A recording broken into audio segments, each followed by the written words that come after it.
Après l'atterrissage à Quito, nous partons sur l'allée des volcans, suivi de l'Oriente, un retour sur la Sierra et nous passons la frontière en bus.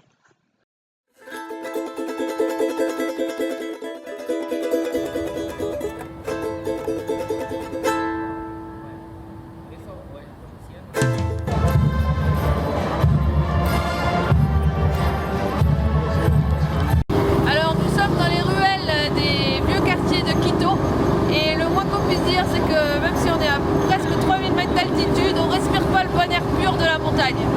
Il y a des voitures de partout et des grands bus, bah voilà, avec des pots d'échappement qui crachent de la fumée.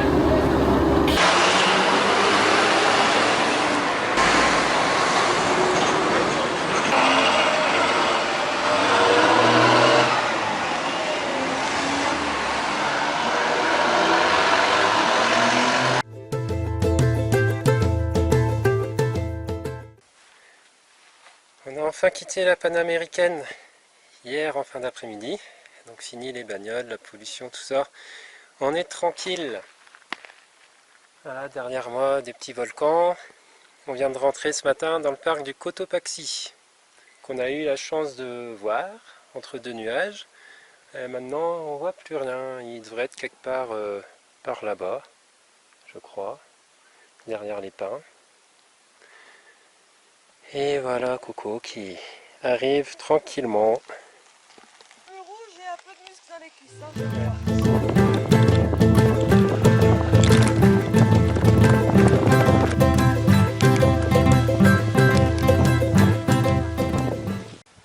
Nous sommes en route pour la lagune du Quilotoa, après avoir été au Cotopaxi hier avant-hier.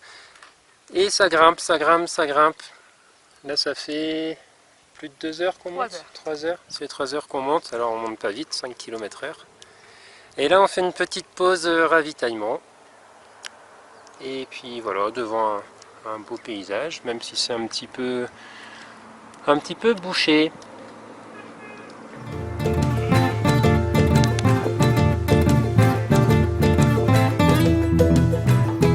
Alors qu'est-ce que tu fais là? Une petite sieste après tout ce qu'on a monté. Là on est à presque 3900 mètres d'altitude. Et la vue est plutôt pas mal. Et comme on a un vélo adapté pour la sieste, qui a une petite barrière, et ben j'en profite. Donc voilà, je fais ma petite sieste. Así, pero vamos al... Oh, otra vez, estás tocando la iglesia.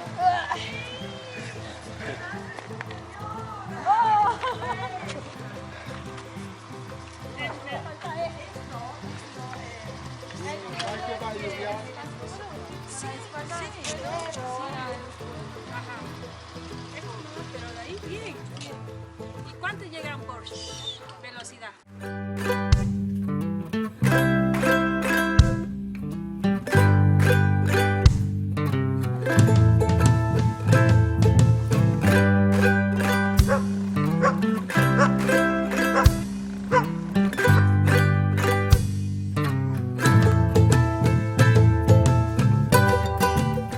L'orienter comme étant plat. Alors en fait, il fallait comprendre que les dénivelés positifs plus les dénivelés négatifs sont proches du zéro. Donc ça monte, ça descend, ça monte, ça descend. Et puis il fait un petit peu chaud comme prévu. On sue beaucoup, donc il faut boire beaucoup.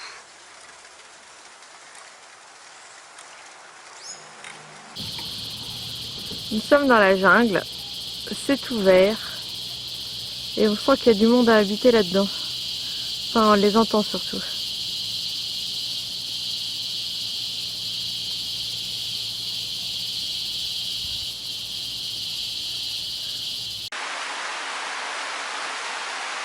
Voilà, alors là c'est plus qu'une grosse averse, c'est comme ça depuis un petit moment.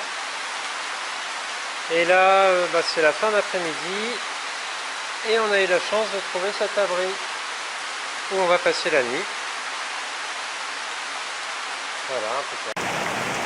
On vient de s'arrêter dans un petit bled parce qu'on cherchait un endroit pour manger. Alors il n'y avait rien pour manger. Mais heureusement qu'on s'y est arrêté parce que depuis c'est le déluge. Et dans ce petit bled, il y a un terrain de sport couvert où on peut manger nos patinoises à l'abri en espérant que la pluie s'arrête. Vengo del campo, porque ese zapato en el lodo no aguanta, se moja el pie. Pero eso es un rato, solo para trabajar. Pero nosotros no vamos por los hongos. No hay para qué. Cuando llueve se moja eso. Oui. No pasa nada. Route en travaux sur gravier plutôt roulant. C'est pas la piste qui est roulante, hein, c'est les graviers. Un peu casse-gueule quoi.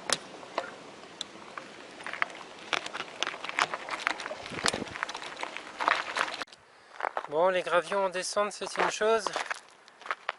Ça roule un peu, tout ça, c'est un petit peu casse-gueule, mais alors en montée, c'est vraiment dur. Faut avoir un peu de patate en réserve quoi. Et je crois que Coco elle a de l'endurance, mais la patate en réserve c'est pas ça.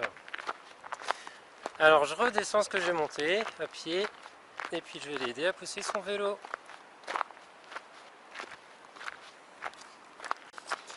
Et je voulais te préciser, elle risque d'être d'humeur fracassante.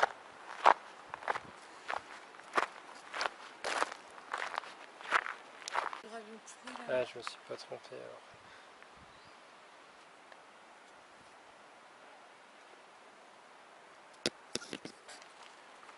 C'est beaucoup plus facile comme ça.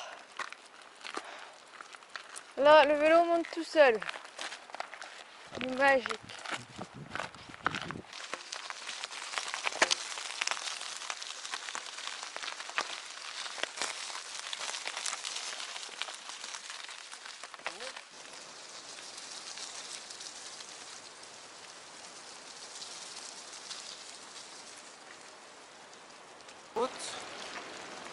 Et on en bave toujours autant.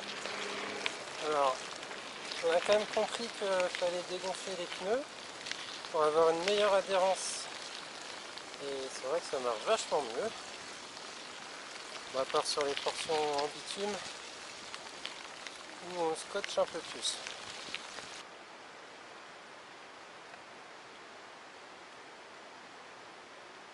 Ça va finir.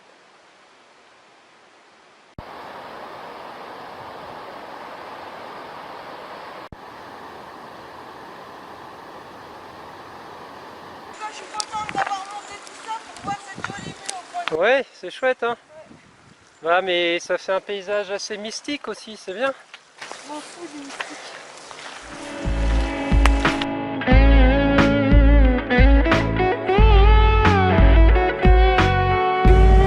Près de notre hôtel, et Loïc est en pleine opération nettoyage de vélo. C'était vraiment nécessaire?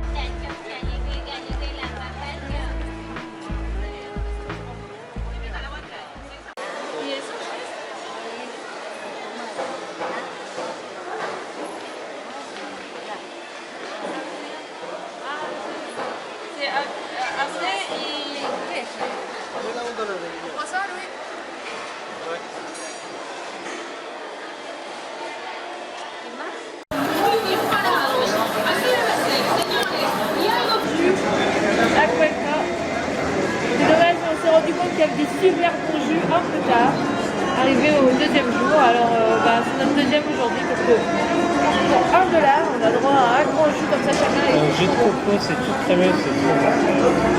Et moi là je teste Tamarindo mais c'est moins bon. On voit comment il fait.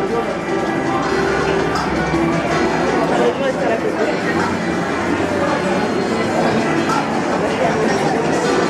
Ah bah ouais.